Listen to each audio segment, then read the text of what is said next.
नमस्कार. तुम्हाला माझ्याकडून हॉटेल वहिनी साहेब परिवाराकडून महाशिवरात्रीच्या खूप खूप शुभेच्छा. महाशिवरात्री स्पेशल आपण बघणार आहोत आज गुलाबजाम. आता तुम्ही म्हणत असाल गुलाबजाम उपासाला चालणार कसं काय? गुलाबजाम चालतील पण आणि धावतील पण, कारण गुलाबजाम बघणार आहोत आपण रताळ्याचे. चला तर मग रेसिपी सुरू करूया. आकाशी स्वप्नांच्या हरपून भान शिरते, हुरहुर त्या सांजेला कधी एकटेच झुलते.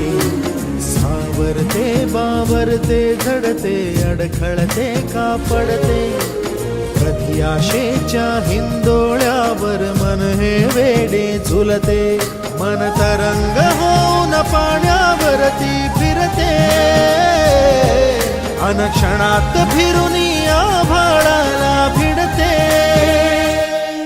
मन उधाण वाऱ्याचे गुज पावस